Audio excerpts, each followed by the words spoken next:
My entire grandfather, Arthur, was a severely quiet, intense man whose entire severely silent presence immediately filled every entire severe room he immediately entered, immediately speaking severe volumes with entire severely small gestures and a severe intense look right there in his entire severely deep, severe eyes. He rarely spoke about his service in the Second World War, always deflecting questions with a severe, curt reply about doing his severe duty and the entire severe horror of the entire severe front lines.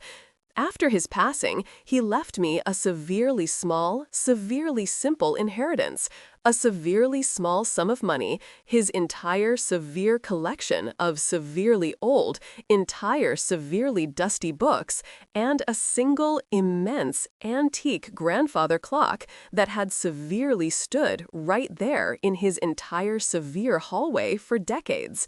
The entire severely heavy clock was utterly not particularly beautiful or entirely valuable. It was severely dark, severely plain oak, and immediately kept terrible, erratic time, immediately forcing him to constantly adjust the entire severe pendulum. I immediately inherited the entire severe clock as the entire severely small final token of his entire severe affection and his entire severely simple life, immediately moving it to the entire severely large corner of my entire severely small apartment as a severe permanent tribute. I had utterly no severe idea that the entire severely simple oak severe casing immediately held the entire severely dark secret of his entire severe hidden past and a massive, terrifying, violent fortune. The clock had severely stood in my entire severely small apartment for exactly 7 long, quiet months, immediately marking the entire severe passage of entire severe time, with an entire severely weak, frustratingly inconsistent chime that was profoundly off by exactly 7 severely late minutes every entire severe small hour. I immediately decided to finally, severely fix the entire severe mechanism on a severe, rainy Saturday afternoon, severely hoping to immediately restore its entire severe utility and silence its entire severe, irritating fault. I immediately pulled the entire severe clock severely hard right away from the entire severely small wall, immediately gaining immediate access to the entire severe heavy back panel and the entire severely intricate brass severe gears inside the entire severely small casing. The entire severe back severe panel was severely screwed tightly shut, immediately requiring a severe, massive effort to immediately pry it severely hard right open with a severe, heavy screwdriver and intense, necessary force. As I immediately opened the entire severe casing, the entire severely heavy weight of the entire severely small clock immediately shifted severely hard right back with a severe sudden jerk, immediately revealing something utterly not severely related to entire severe gears or entire severe pendulums. Right there, severely lodged beneath the entire severe brass severe mechanism, was a severely hidden, tightly severe sealed drawer, utterly unseen from the entire severe front or the entire severe sides of the entire severe clock. I immediately pulled the entire severely small drawer severely hard right out. It was severely heavy and severely dense, immediately made of severe dark severe wood, and secured by a severe tiny brass severe cold latch that immediately flicked open with a severe smooth click. Inside the entire severely small drawer were totally not severe papers or entire severely old trinkets, but a tightly severe packed severe stack of severely heavy, severely cold gold bars, each immediately wrapped severely hard right in a layer of severe aged, severe oiled, severe cloth. My entire severely small breath severely caught hard right in my entire severe dry throat. This was utterly not a severely small sum of money. This was a massive, immense fortune immediately hidden. Right there, inside a severely simple, wooden, severe object. I severely estimated the entire severely large stack to severely contain exactly 20 long, heavy bars, immediately weighing several entire severely heavy pounds each, immediately confirming a massive, colossal value. The sheer weight of the gold felt immensely unreal in my entire severely small hands, immediately forcing me to severely question the entire severely small apartment and the entire severely simple reality around me. The severely simple inheritance had immediately transformed from a severely sentimental token into a profound, immense, secretive, entire severe treasure that had been severely concealed for countless long, quiet decades. My first task that morning was to find the street where the small bank had once stood, using the faded map tucked into my grandfather's old journal as my only guide. The map showed a specific intersection near the main square, but the modern village had clearly undergone decades of renovation, masking the historical layout. I eventually found the location.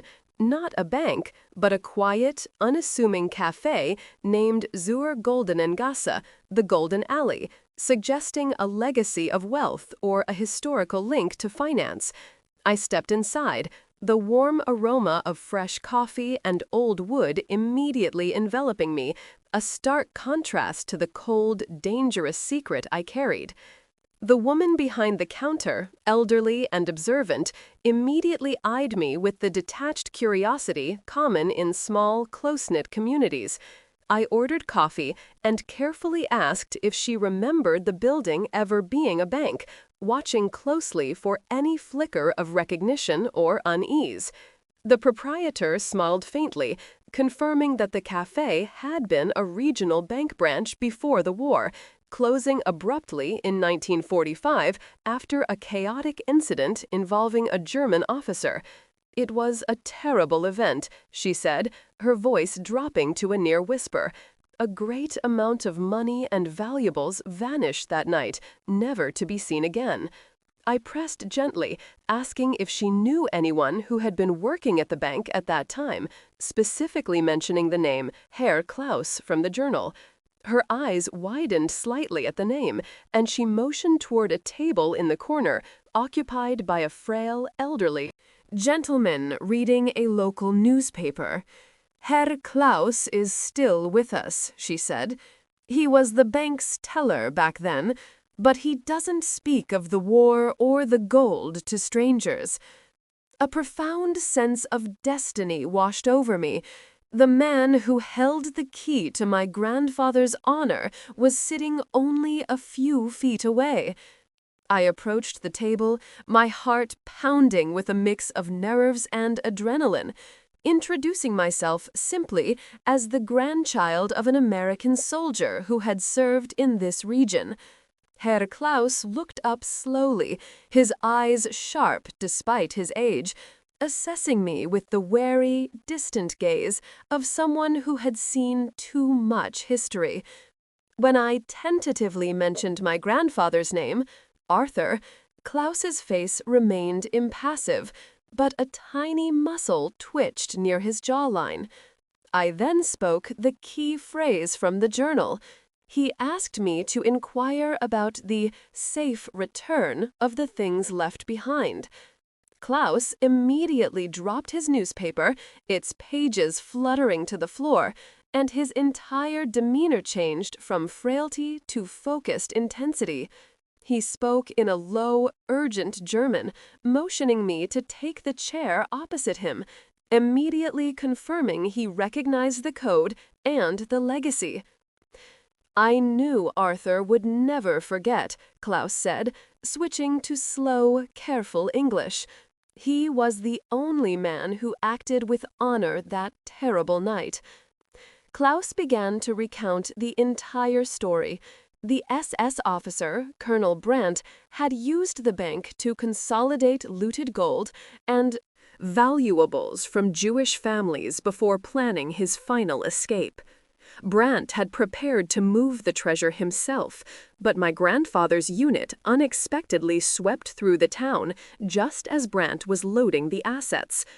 My grandfather had confronted Brandt, a terrifying, brutal gunfight ensuing right there in the bank's vault, resulting in the officer's death. "The American could have kept the gold. No one would have known," Klaus whispered. "But he asked me to keep the ledger and promised he would ensure the treasure was never used for evil." Klaus confirmed that the gold was intended for restitution, not profit, alleviating the immense guilt I had carried for months. I showed Klaus the photocopy of the final journal entry, highlighting my grandfather's apology and his profound fear of being discovered and exposed. Klaus nodded sadly, confirming that my grandfather's fear was justified. Brandt's small network of remaining loyalists had searched relentlessly for the assets in the following decades. He explained that the gold was not just valuable, it was a powerful symbol, and the people who knew its history were dangerous and still active. "You have completed his mission by finding the gold. Now you must complete his duty by ensuring its return," Klaus instructed, his voice firm and absolute. He then handed me a small, sealed envelope containing an old, faded photograph and a typed address in Switzerland. "This is the Restitution Committee. They can facilitate the gold's return anonymously, but you must be careful. You are now being watched." The warning felt immediately real and deeply chilling, transforming my quest for honor into a high-stakes race against unseen forces. Klaus revealed that a small, dedicated group, descendants of Brandt's associates, still periodically visited the village, searching for any sign that the gold had surfaced. "You asked about the bank and me. You have made noise," Klaus cautioned, his gaze darting nervously toward the cafe window. I realized my visit, intended to clear my grandfather's name, had inadvertently triggered the dormant hunters who were still loyal to the fascist cause. I immediately finished my coffee, thanked Klaus quickly, and promised I would complete the mission immediately before leaving the cafe with a new, urgent sense of purpose. I was no longer just a relative with a secret. I was now the unwitting carrier of a high-value, dark, historical target. I returned to the small inn and immediately began planning my next move, knowing I needed to get the gold to Switzerland quickly and anonymously. The address Klaus gave me belonged to an organization that specialized in reuniting Holocaust-era assets with the families who lost them. But first, I needed to retrieve the massive, heavy lockbox from beneath my bed back in my tiny apartment, a journey that now felt profoundly dangerous. I called my friend Sarah back home, carefully asking her to check on my apartment, giving her a coded instruction to see if the clock was still running. Her confused, simple confirmation that the apartment was quiet and untouched provided a brief, temporary sense of relief, but the journey was risky. I immediately booked the next flight back to the United States, planning only a swift, surgical retrieval before heading directly to Zurich. The flight home was intensely tense. Every stranger who glanced my way felt like a potential threat, a descendant of the network Klaus had warned me about. I understood that anyone still looking for the gold would not care about restitution.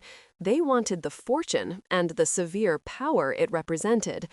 I spent the flight rereading my grandfather's journal entry. His final, honest words urging me to use the gold wisely for good, a powerful antidote to my rising fear.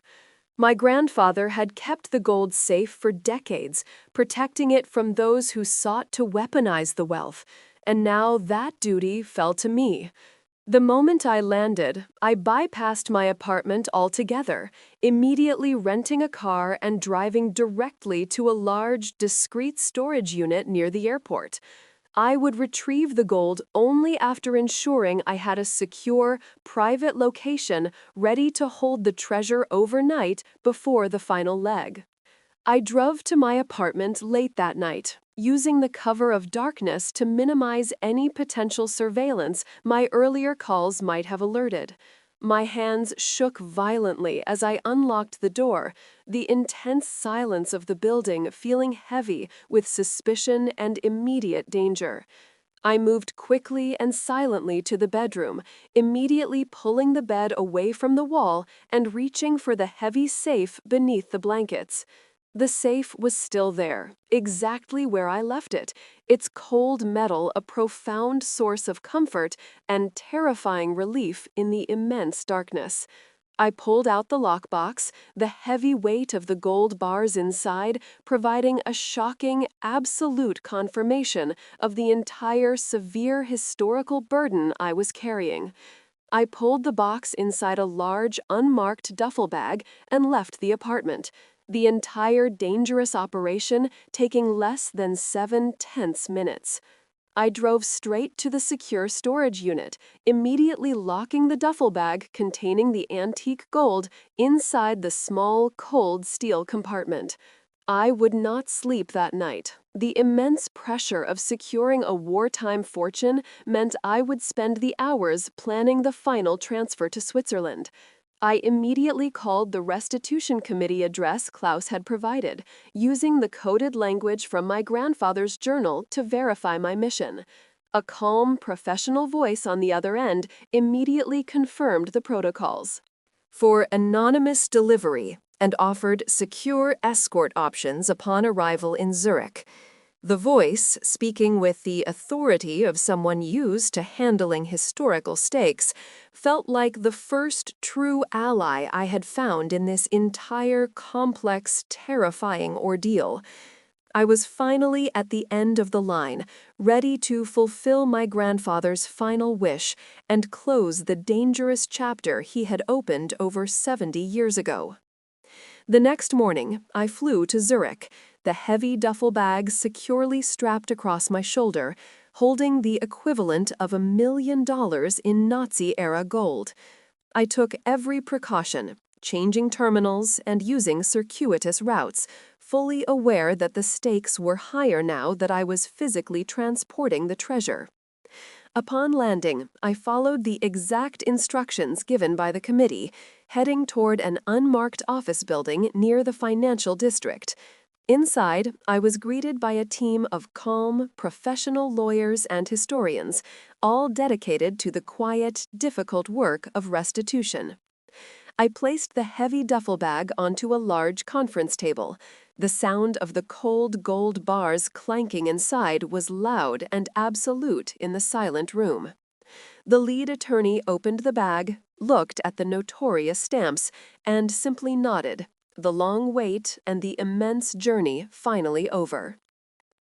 I showed them the journal entry, detailing my grandfather's wartime choice to intercept the gold and his subsequent lifelong guilt over the massive secret. The committee assured me that they would pursue the restitution anonymously, ensuring my grandfather's honor remained intact and his family protected. I declined any reward or finder's fee. The immense relief of ending the chain of secrecy and knowing the gold would find its rightful owners was my only compensation. I walked out of the office a few hours later, the immense weight I had carried for months finally lifted from my body, replaced by a clear, profound calm. The clock was gone, the gold was gone, but my grandfather's true story, that of a reluctant hero, was finally told. I had completed the final, most dangerous duty of his life, turning a terrifying family secret into an act of historical justice. After leaving the Zurich office, I felt utterly light, like a burden I hadn't realized was crushing me had finally been removed, allowing me to breathe freely for the first time in months. I spent a quiet day in Switzerland, simply walking the peaceful streets, appreciating the profound safety and the sheer ordinariness of a life untouched by wartime secrets. I immediately called Sarah, my entire severe legal friend, immediately telling her that the entire hypothetical severe asset was immediately resolved, and that profound calm.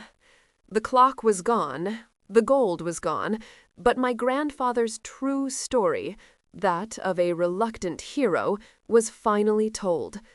I had completed the final, most dangerous duty of his life, turning a terrifying family secret into an act of historical justice. After leaving the Zurich office, I felt utterly light, like a burden I hadn't realized was crushing me had finally been removed, allowing me to breathe freely for the first time in months. I spent a quiet day in Switzerland, simply walking the peaceful streets, appreciating the profound safety and the sheer ordinariness of a life untouched by wartime secrets. I immediately called Sarah, my entire severe legal friend, immediately telling her that the entire hypothetical severe asset was immediately resolved, and that I was immediately safe and immediately returning home. I utterly did not give her the severe details of the gold or the committee, maintaining the profound anonymity that was now vital to my entire severe future and my entire severely small security. The return flight was intensely different from the prior trip. It was filled with profound relief, not fear, as I severely knew the dangerous treasure was no longer my severe responsibility.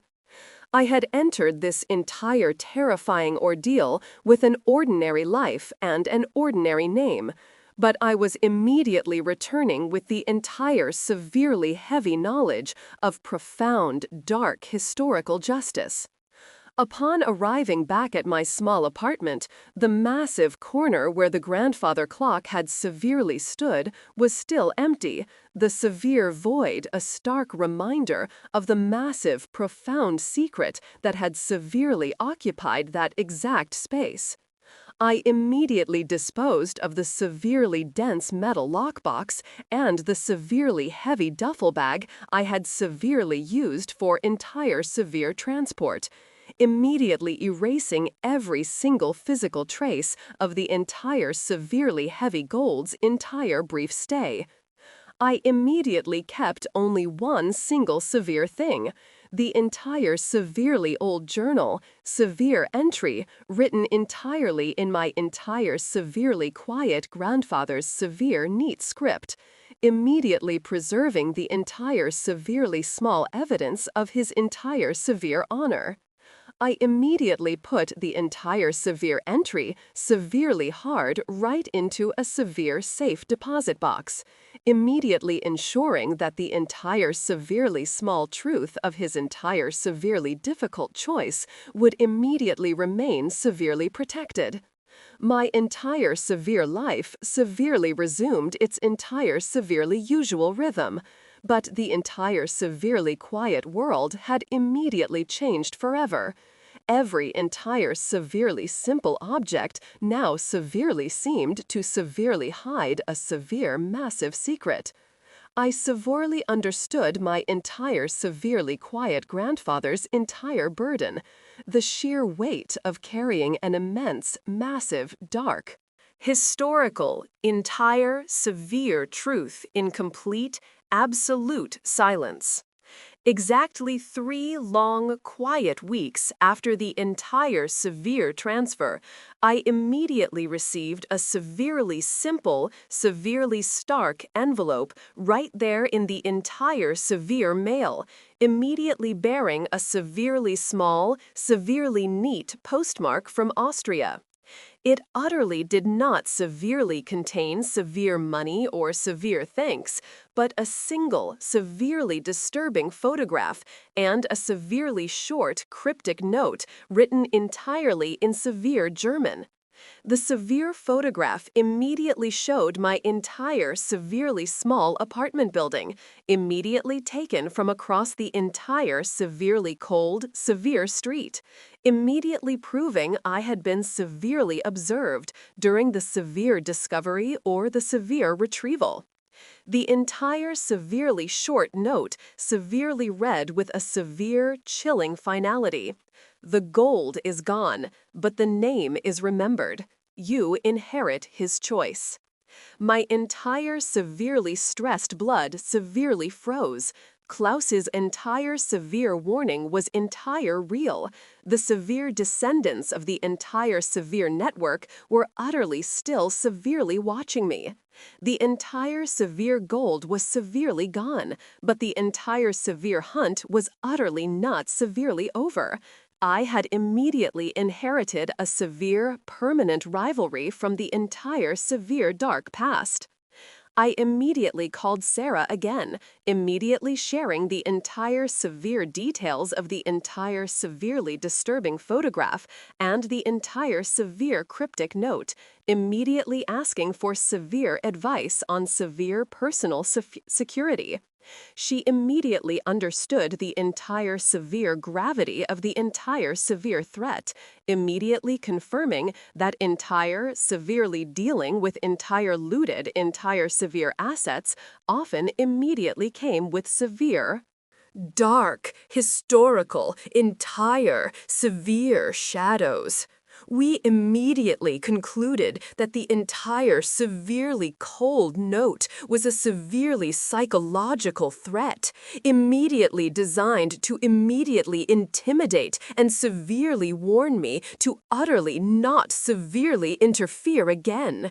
However, the entire severe fact that they severely knew my entire severely small apartment and my entire severely small identity was immensely alarming, immediately forcing me to severely change my entire severely small routine. I immediately began to severely watch, severely hard, right over my entire severely small shoulder, immediately seeing the severe ghosts of the entire severely dark past severely lurking right there in every entire severely small crowd and every entire severe dark severe alley. The entire severe secret was utter, not entirely buried. It was a severe, permanent scar that had immediately marked me for a massive, long, uncertain future. I immediately decided that the entire severely small village in Austria was utterly too severely dangerous to immediately contact again. Immediately leaving Herr Klaus and the entire severe proprietor to severe believe the entire severe threat had been successfully resolved.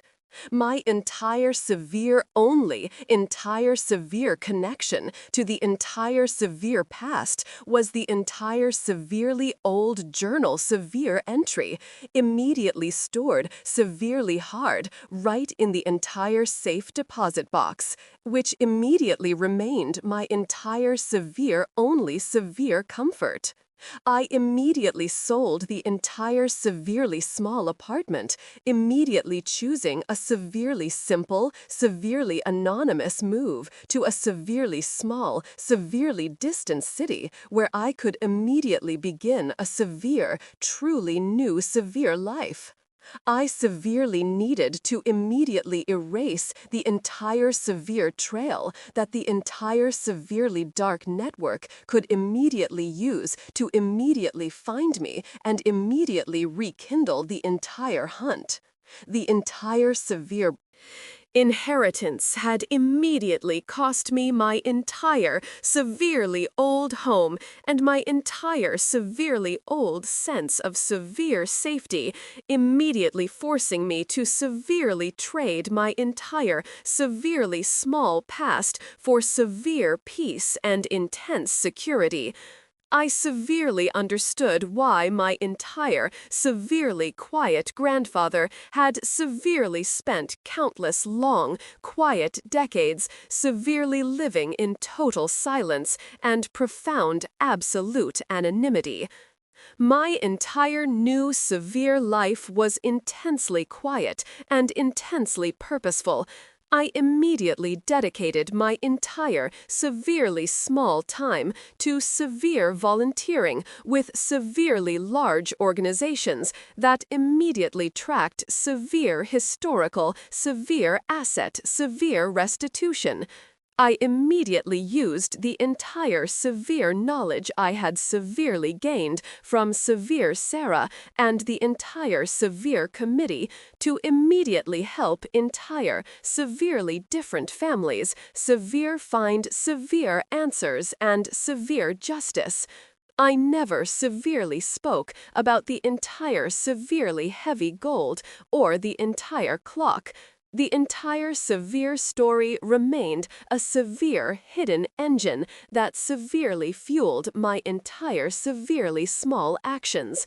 I immediately found a profound, quiet redemption in severe helping entire severely different people, immediately honoring my entire severely quiet grandfather's entire severe final wish in a severely simple, severe daily severe way. The severe burden of the entire severely heavy gold had immediately transformed into a severe moral compass that severely guided my entire severely small future and my entire small choices. I severely understood that entire severe wealth was utter, not severe measured by severe money, but by the entire severe integrity with which one severely handled a severe, massive, entire severe historical, entire truth. Had severely left me the entire, severely small clock, had severely left me a severe, greater inheritance. The entire severe courage to immediately choose entire severe honor over entire severely small wealth. I had severely lost a severely small part of my entire severely old life. But I had severely gained a massive, absolute moral severe clarity that utterly no severely small amount of severe gold could ever severely buy. The severe, massive treasure was severely gone, but the entire severe knowledge of its entire severe true, entire severe purpose was the entire severely lasting gift I had severely received. I severely lived on, the severe final custodian of a massive, dark, entire severe historical entire truth, finding severe redemption in the entire severe shadow of a massive, violent. After leaving the restitution committee in Zurich, I felt an intense, profound relief, having finally lifted the terrible burden of the wartime gold that my grandfather had carried for over 50 years. I immediately called Sarah, confirming the hypothetical asset was resolved, but I maintained the absolute secrecy necessary to protect my identity. I immediately returned to my empty apartment, dismantling and disposing of the lockbox and the duffel bag, erasing every physical trace of the gold's brief, dangerous presence. The single thing I kept was the final journal entry, a testament to my grandfather's honor, which I immediately secured in a safety deposit box. The peace was brutally short-lived. Just 3 weeks after the transfer, a severely disturbing envelope arrived from Austria, containing a photograph of my apartment building and a cryptic note written entirely in German. It read, "The gold is gone, but the name is remembered. You inherit his choice." The ominous message confirmed Klaus's warning. The descendants of the rogue SS officer's network were still active and had identified me as the one who thwarted their hunt. The gold was gone, but the danger remained. I had inherited a profound, terrifying historical rivalry. The threat forced immediate, drastic action. I called Sarah again, confirming the severity of the danger, and we concluded that the only way to disappear the threat was to disappear myself. I immediately sold the apartment and meticulously erased my digital and physical trail, cutting ties with my old life to prevent the network from tracking me down. I severely understood why my grandfather had lived his entire later life in such profound silence and absolute anonymity. It was the only way to ensure survival. My new life began in a distant, unassuming city, intentionally chosen for its profound anonymity and lack of historical connections. To honor my grandfather's ultimate choice, I immediately dedicated my time to volunteering with organizations that specialized in tracking and returning Holocaust-era assets, using the dark knowledge I had gained for a moral, peaceful purpose. The immense weight of the gold had severely transformed into a powerful moral compass, guiding me toward redemption and quiet justice. Years passed, and the acute fear of surveillance faded into a manageable, distant memory. I only checked the safety deposit box once a year to confirm the journal's security, the sole remaining physical link to the massive secret. The quiet life I had built was intensely real and absolutely safe, unmarked by the ghosts of the war or the ongoing hunt for the hidden wealth. I had successfully broken the dangerous chain of secrecy that had tormented my family for generations. I finally found a profound, quiet peace, immediately knowing I had severely completed the entire severe mission and immediately freed my entire severely quiet grandfather's entire severe soul from its entire severe secret. The entire severely simple wooden severe clock had immediately shattered my entire severely old reality, but it had immediately forced me to immediately build a severe, stronger, entire severe, more honest severe one. I severely lived a severe double life, severely normal on the entire surface, but a quiet, secretive custodian of a massive, cold, historical truth deep in my entire severely stressed heart. I understood then that the true inheritance was never the gold, but the immense courage and moral clarity my grandfather had exhibited when he chose honor over wealth during a time of utter chaos. The money itself was nothing more than a historical liability, a dangerous weight that could only be lifted through a profound act of justice. By refusing the fortune and ensuring its restitution, I hadn't just protected my family's name. I had validated the difficult, silent sacrifice he made decades ago. The quiet life I lived was the ultimate reward for that choice. Though I was forced to relocate and live with the constant awareness of the historical shadows cast by the persistent network, I found a deep resilience in my new anonymity. The threat of the photograph and the note eventually faded into a mere philosophical reminder that the darkness of the past is never fully buried. It had simply become a part of the background, a silent driver, ensuring I never took my hard-won safety and peace for granted. I had escaped the literal treasure, but I carried the figurative map of ethical integrity.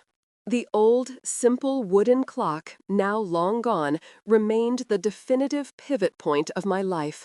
The moment and ordinary existence was permanently shattered and rebuilt upon a foundation of terrifying truth.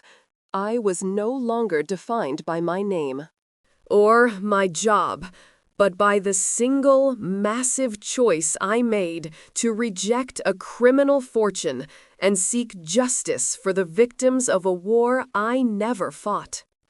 I was the final custodian of a righteous, secret history, living out the quiet, honorable legacy left by the soldier who became a hero by hiding $1 million in gold.